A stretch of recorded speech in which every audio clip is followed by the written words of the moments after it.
Backyard Green Films is proud to present this episode of Agri-Culture with your host, Alara Bowman. Alara and her husband Rick travel throughout the land in their teardrop trailer that they have nicknamed Maggie, bringing you stories about their travels and the people they meet. They visit farmers, ranchers, and just about anyone who loves putting their hands in the dirt or their feet in stirrups. For the past 3 years, they have been filming a documentary about heritage breed animals entitled The Holstein Dilemma, Heritage Breeds, and the Need for Biodiversity. In those travels, they have gotten to meet some very interesting people. Here's one of those interviews. Hi, this is Alara, and welcome back to our Agri-Culture podcast. Today, we'd like to share with you the awe-inspiring interview that was John and Bonnie Hall of Maple Breeze Farm.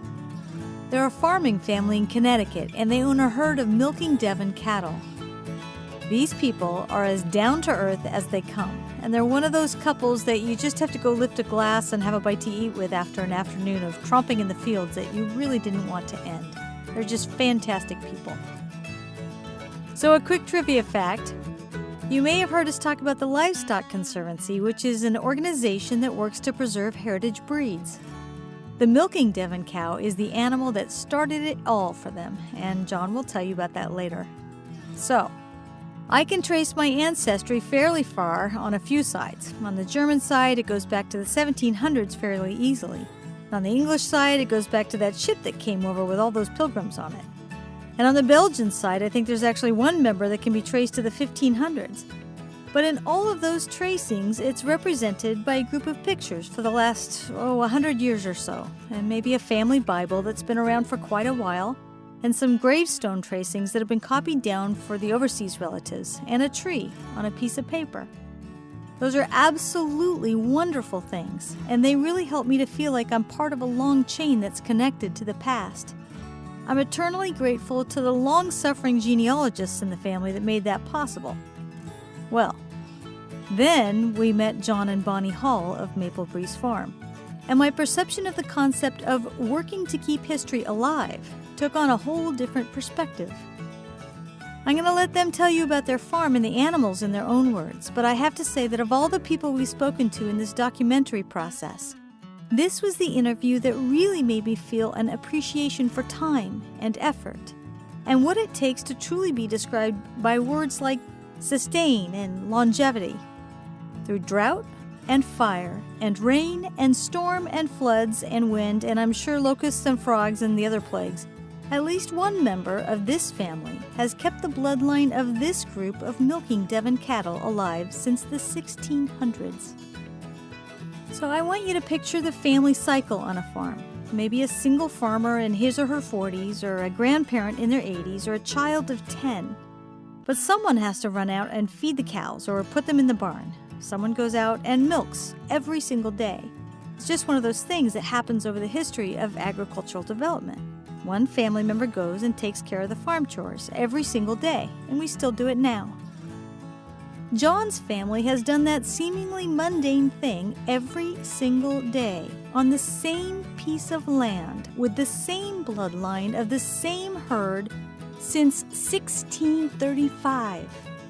They were stewarding the herd when Descartes was publishing philosophy and Newton was writing mathematics, through Cromwell's conquest of Ireland, through the bubonic plague in England and the Great Fire of London, through the Salem witch trials in Massachusetts, when the Arabian Nights was published, when the Jacobites rose and Blackbeard was killed, Wesley, Peter I, the Irish famine, the French and Indian War, James Cook maps Australia, the Boston Tea Party, the American Revolutionary War, the Declaration of Independence, Adam Smith, the Wealth of Nations, Napoleon, the formation of the United Kingdom, the Louisiana Purchase, the Battle of Trafalgar, Beethoven, Jane Austen, Darwin and the Beagle, the Telegraph, the California Gold Rush, Tennyson, the Suez Canal, the Pony Express, the American Civil War, the Periodic Table, Battle of the Little Bighorn, Thomas Edison, the light bulb, the invention of basketball, the First and Second World War, Elvis Presley, the Cuban Missile Crisis, Vietnam, the fall of the Berlin Wall, the Space Shuttle, September 11, the iPad begins, the technology age is upon us. For all of those events, and all of that time, every single day, an ancestor of John Hall, be it a grandparent or parent or child, has run out to feed or milk or check on the herd of Milking Devon cows that resides on the property that is Maple Breeze Farm. Wow. Here are John and Bonnie and their lovely Milking Devon cows.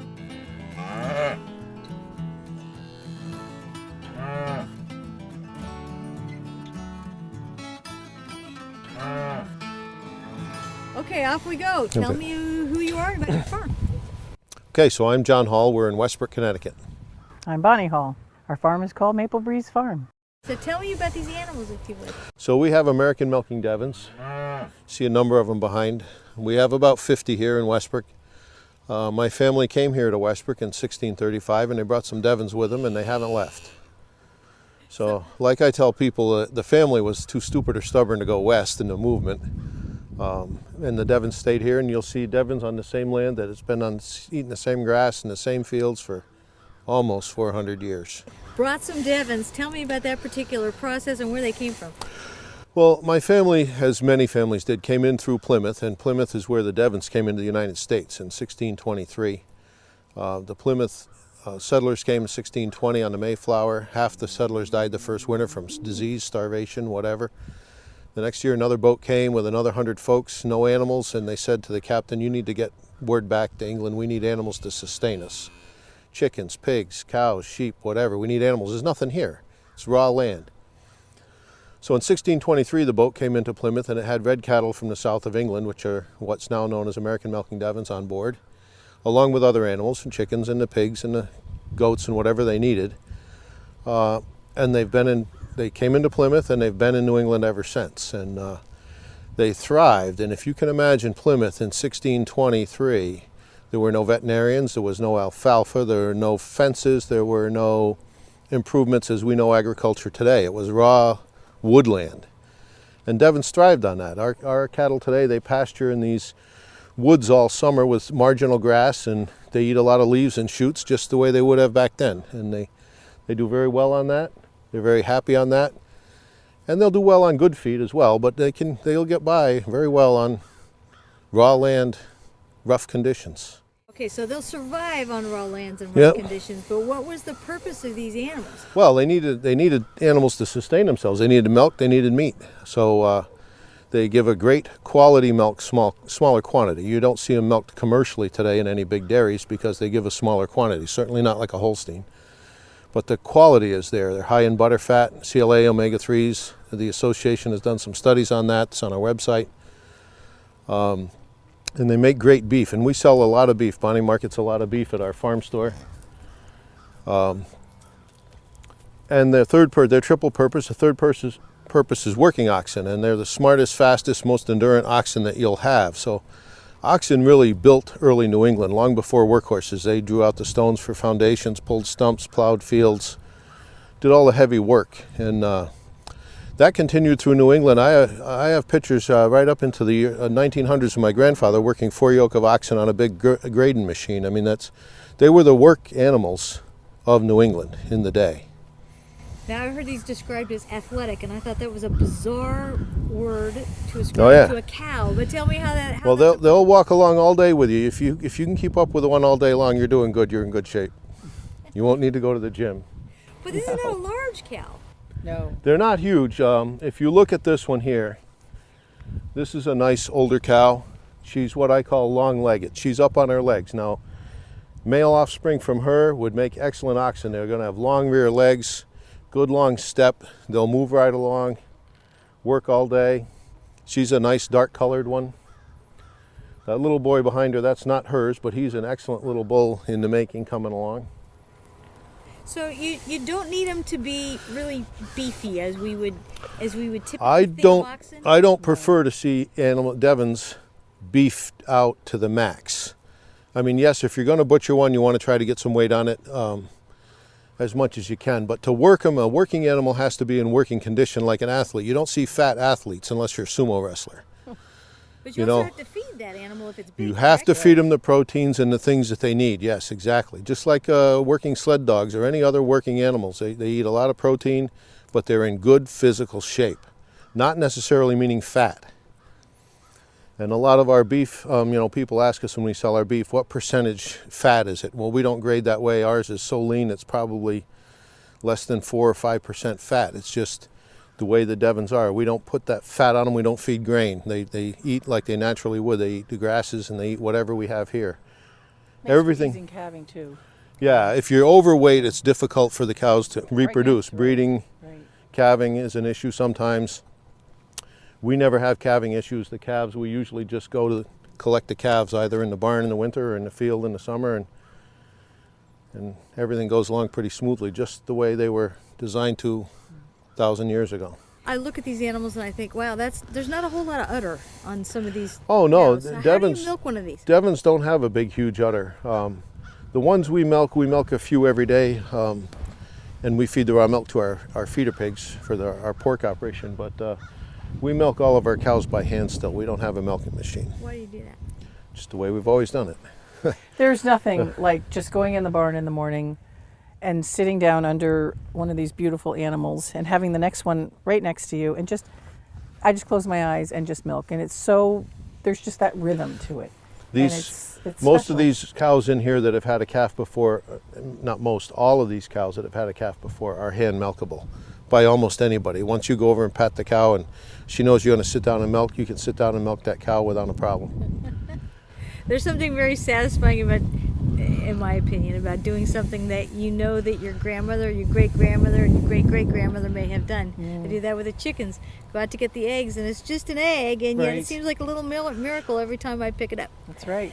Yeah, so I can see how when you have a cow, and your family has been here since the 1600s, Well, and it's probably related to the other cow. It's that stubborn Yankee thing. It's always been done that way. So you don't vary, It's Just because, yeah. right?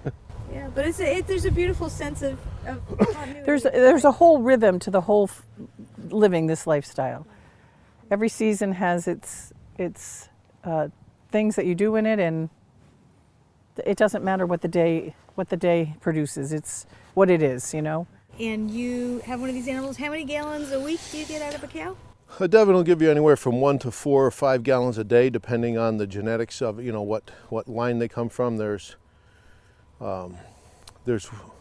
in Connecticut, we know 4 or 5 old breeders that were around for a couple hundred years, and you can tell, at least I can, and a couple other people that have been around for a while. You look at an animal, you can tell, well, that was from the Carpenter family, or that was from the Penfield family, or you can tell that stuff, the old stuff, if you've been around them long enough. And we've got representatives of some of those different old lines here, just because when these animals were down to a few hundred, to find a bull that was not related to your cows was a chore. So you either had to get one that was 3 or 4 generations removed and call it good enough.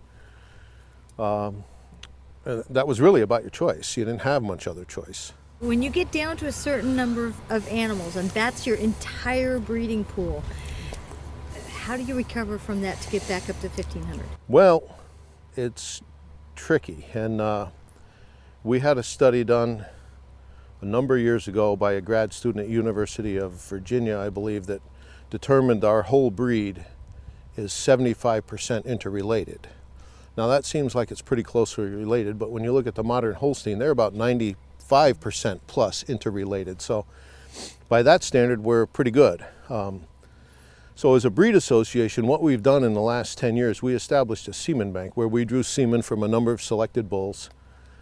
And then people that had 1 or 2 cows and don't want to keep a bull for whatever reason, safety or price or whatever, could buy some purebred semen and inseminate their purebred Devon and have a registerable purebred offspring, rather than breeding into some Jersey or Holstein or whatever down the road just to get a calf. So it's really helped as an association our numbers and expand our numbers as a breed.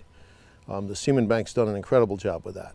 It's sort of an interesting thing to me because in my, albeit, just what I read is what I know. I really am not an expert at these things, but there's supposedly something like 500 or 600 of these animals in the world. Is that right? Well, no, there's growing probably 15 or 1600 right now. We don't have a very accurate census. Bonnie is the registrar for the breed association, has been for the last couple of years. So every purebred animal, the papers come through our office, her computer. So we kind of have a handle on them, but you don't know exactly when they're sold, when they die, all that sort of thing. So it's a guesstimate.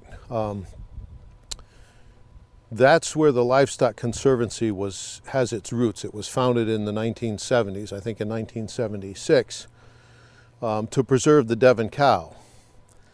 And the reason behind that was up at Sturbridge Village, they always had a few Devons on display as being correct for the period that they represent.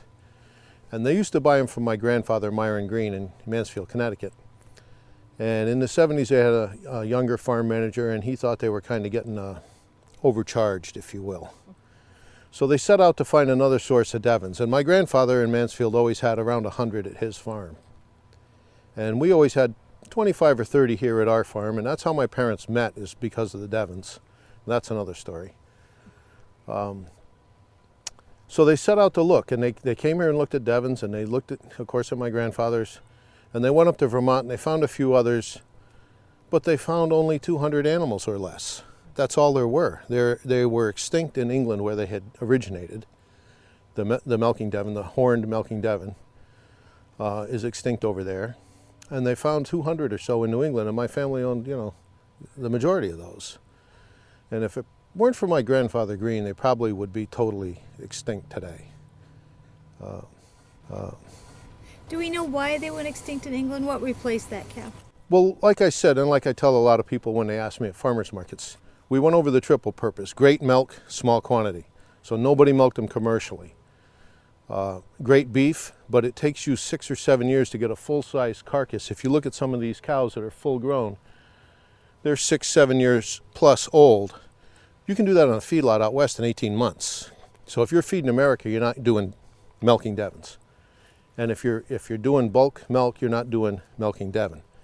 And oxen went west with covered wagons, and the advent of tractors, a lot of the old rare breeds went right by the wayside. Some did become extinct, some very critical, like the Devons, the old American milking shorthorn, Dexters. A lot of the old breeds went right down the tubes, and there wasn't just no demand for them. You have to be able to make money with an animal to keep the animal. You have to have some sort of income to offset the costs. So that actually, one of my questions is on the history of this breed. Is my understanding that the Devons, there are two kinds of Devons, and there was a little branching. Can you explain what happened there? Oh boy, yeah. So there's basically the horned Devon, which we have, which is called the American Milking Devon. Then there's a polled Devon, naturally polled Devon, which has been bred to that are beef Devons, or in New Zealand there are Rotakawa Devons. There are thousands of beef Devons around the world. There's a huge Devon association. They have members in Brazil, they have members in England, Australia has a huge number of beef Devons, New Zealand, and in the United States. But they are considered by our association a beef animal, a totally separate breed. We do not register them. We don't register them. You have to have horns and so on to qualify to register in our association. But anyway, they all started out, I think, in England, originally from the same breed. And I think the beef Devons were bred with other animals to get rid of the horns and naturally poll animals for safer beef operations. They bred them to become shorter legged, more chunky beef animals, more like a Hereford or an Angus. And that became pretty prevalent here in the United States too, with the big beef movement that happened. And I get that. That's kind of, I touched on this a little earlier, why the Milking Devons became rare. World War II kind of changed the whole agricultural perspective in the United States. Before that, you had really small family farms. All food was locally produced. World War II changed that. I mean, we got so technologically advanced. Dairy farms got bigger, more concentrated. They got milking machines, refrigerated trucking. You didn't have the old milk cans on the side of the road anymore with a horse wagon. And you had to feed growing America, like Levittown and those places were popping up after the war. You had thousands of people in concentrated areas. You had to feed them. So you needed the big feedlots of beef animals out west. You needed fast-growing animals. You couldn't do it with these old heritage breeds. You couldn't provide the kind of milk you needed. So they bred these animals, other animals, and the beef Devon among them, in my opinion, for that purpose, and that's fine. So they grow and they make a great beef animal, but that's about all they do. Some of them don't really give enough milk to support their own calves, which is kind of sad. And I know a couple of breeders will occasionally get a Milking Devon bull and breed in there a little bit just so they get a little background of milk in their bloodline. But it was a different purpose, wasn't it? In a way? Yeah. But the way that got going, once they started breeding beef animals in the United States, and a lot of them down specifically in Mississippi and Florida, the beef Devons were really popular back in the 1920s and 30s. There was one American Milking Devon Association. It was headquartered in Springfield, Massachusetts. My grandfather Green was a director for a while in the association, and they registered both Milking Devons and beef Devons in the same registry. They were just considered Devons, and you registered them. And the old timers in New England always kind of, favored the Milking Devons. The other people down south and in Missouri, there was a director in Missouri for a while, had beef Devons. And in the 1950s, they kind of clashed, and things came to a big explosion. And my grandfather and a few of the other Milking Devon breeders walked out, said they'd never register an animal again. They never did. And the whole association moved south and became the Beef Devon Association. So the Milking Devons were left without any herd book, no registration, no record of any of the breeding from those years of the early 50s right through the mid 70s. And then the association that we have today, the American Milking Devon Association, was formed in the mid 1970s, and they started with the foundation animals that they could find then and get registered into a herd book, and they started a herd book, and that's what we've developed from there to where we are currently. So keep telling me about the breed association. You said that the beef Devon bunch dropped off. How do you start a book of these animals if you don't truly know? Was DNA testing common? No, there was no DNA testing back when they started this in the 70s. It was started by some folks in Vermont. We still have one gentleman in Vermont who's been at every annual meeting, was one of the founders. And they were very concerned about, recording and creating pedigrees for these animals, purebred animals that had been ignored for 20 years. So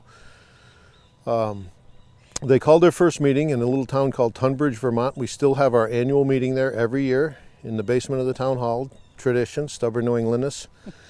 And they started a herd book, and they started by just 2 or 3 guys would go out and look at an animal, say, yes, that is a Devon, and we will register that one. And that is a Devon, and we will register that one. But no, we won't register that one because it's interbred with something else.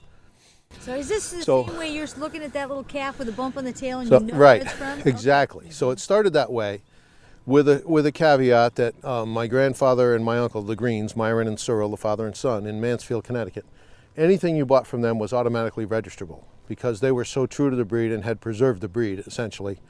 And most of the people in Vermont had got their foundation animals from them anyway. And the hulls too. And then later, when I got more involved in the association, anything we had here was allowed to be registered because it was, purebred. There's no other animals here. And if you look far enough back in pedigrees, you'll see, Ruby and her mother is Sasha, and her mother is a green cow or a Hall cow because there was no pedigree. So it was just noted in the herd book that way. A number of years later, I think it was in 2004 or so, we kind of closed the herd book. We did close the herd book and would not accept any more of that. So by that point, all of our animals had been registered. All of my uncle's animals were registered. There were no other raw herds out there that we knew of anywhere. So we closed the herd book. So every animal since then that has been registered is from a pedigreed animal previous to that. The sire and the dam are pedigreed animals. So it's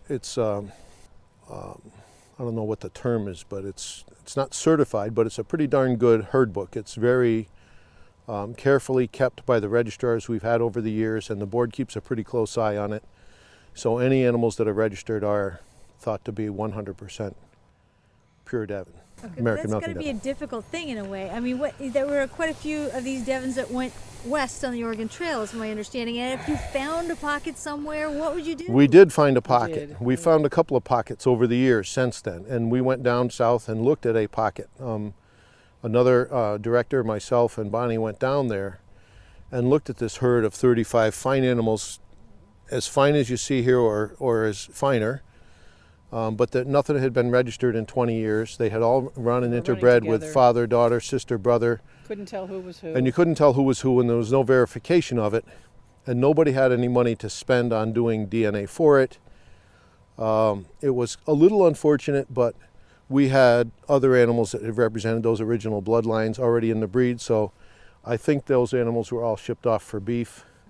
But we've had a couple instances of that.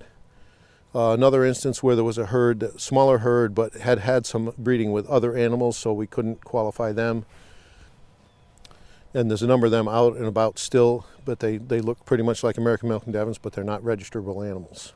That's going to be a really tough thing from an organization. It can be, but if you're going to have standards and you're going to have a true herd book, you have to stick to the rules, you know. And as a registrar, I do that. I do my homework, and I'm checking backwards to make sure going forward that the herd book is still intact and kept pure. Yeah. So. Other breed associations will allow you some inbreeding, and after 3 generations or 4 generations, whatever, they'll breed up with an asterisk or with a footnote that this was from something other than a purebred a few generations back, but is now, 15/16 or 31/32 pure, and they accept that as a pedigreed animal. But we do not do that. So after our interview with John and Bonnie, Alera got in John's pickup and I got in Bonnie's, and we decided to drive over to these old stone walls that were on the property. And John proceeded to tell us about the history and how they got built. So these fields we're looking at over the barway here, you'll see are ringed with stone walls, and the stones were cleared out of these fields with Devon oxen, crowbars, and piled up to make the fences, natural fences that needed very little maintenance and upkeep once you initially built it. But the amount of work to build these was just incredible, and the persistence it takes and the backbone it takes to build these stone walls is, you see them in New England all over the place. I can't imagine the hours invested. But if you look in these fields as separated by stone walls, this was actually a tillable field in early New England, because even though you see the rocks that are out here now still in the field, big boulders, you plowed this with oxen, and you plowed with a single bottom plow, and you plowed at ox speed. And that's how an acre was initially described. It was how much land a team of oxen could plow in one day. 100 by 400 feet was a day's work for a team of oxen plowing with a single bottom plow. So that's how you measure an acre. So if you look up through the fields here, you'll see they're pretty rocky and pretty bony, but the soil is such that you would grow incredible crops here. There's certain fields that we have that are still called the potato field, because that's where my ancestors grew their potatoes. There's the oat lot where they grew their oats. It's just the types of soil that were conducive to those types of plants. And that's been going on here forever and ever on this farm, as long as my family's been here. And these stone walls, if you look around, they're ringed with old New England hard maples, and we still tap them to this day. We tap 600 and some taps and make maple syrup from it. Maple syrup's been made in New England pretty much since the settlers were here. The American Indians discovered how to make it. It's a wonderful product, and we enjoy it. So. Have you ever hooked oxen up or the cattle up and run them as oxen? When I was younger, my father used to do that a lot. We always had some small oxen that we would use. We would train small pairs and take to the fair when they were 6, 8 months old, and I'd show them in the ring when I was a little kid, 2, 3, 4 years old. I got pictures. And then my dad would sell them. People would say, do you think they're broke? He goes, well, look, the kid can drive them. So then he would sell them. That was his marketing tool. That was his marketing tool, have me show them in the ring. So John never got to keep we his never own got pair. a really big mature pair. We had a pair of bulls, though, when I was a teenager, that were 2, 3, 4 years old. And we used them as oxen, even though they were raw bulls, breeding bulls. I used them in a stone drag and a cart for hauling firewood and doing a lot of work around the farm when I was a teenager. I'm assuming that many people thought that was a very impressive event to see the bulls. Most people didn't know what the heck was going on, and we weren't as open about the farm. We didn't do like agri-tourism like we do today, you know, so it was kind of just the family, but they did the work, boy. They were strong. Your family lineage? Yep. One of them is the history of this country. I Right. mean, that is huge to me. It is. It's the history of this country. It is. It's amazing, and to have the same land and have the same stories that John's father passed down to him and his father to him and all the way back.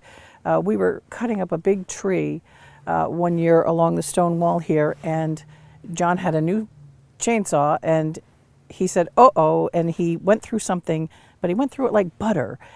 And so he stopped everything, he got out his knife, and it was Musket balls in the musket middle of the balls. tree. Can you imagine Probably that? the So in this center field, of a 200-year-old tree that was loaded with musket balls. and the So, musket, the musket was in the farmhouse. Well, so a musket. A musket, but it would be nice to think it was the same, Yeah. target practice instrument. But right? anyway, the animals have come full circle. The pendulum is swinging in favor of the old heritage breeds again, because people want to know what they're eating. They want to eat clean food, and they want animals like this that do very well on grass and native feeds and do not need imported feed. They do not need soy. They do not need GMO foods. They don't need all the modern stuff that some of the other breeds demand to get that upper level of production out of them. So these heritage breeds are wonderful for the small farmer that wants 1 cow, 2 cows in the backyard, make a little cheese, maybe raise a calf once in a while for a little freezer beef. Or if someone wants a pair of oxen. I mean, they're probably the most economical to keep around. Okay, I have to say something here before we leave.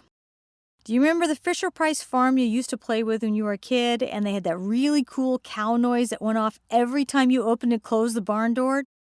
We have found the Fisher-Price cow. It is not a sound effect. The American Milking Devon is the Fisher-Price cow. Rick, please play that again, would you please? I will hear that lovely sound in my sleep tonight, and sleep well.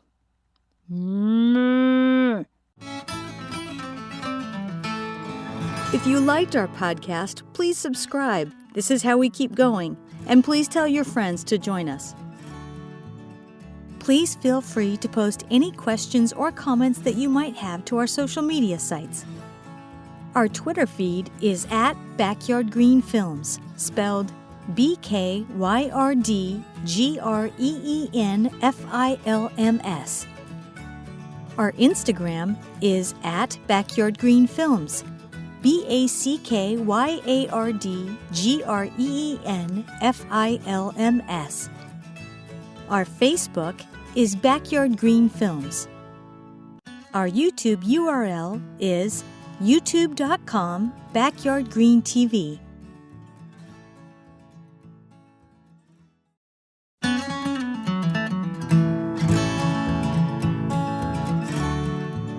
We want to thank John and Bonnie Hall for having us out at their farm today. To find out more about John and Bonnie and their farm, please visit maplebreezefarm.com.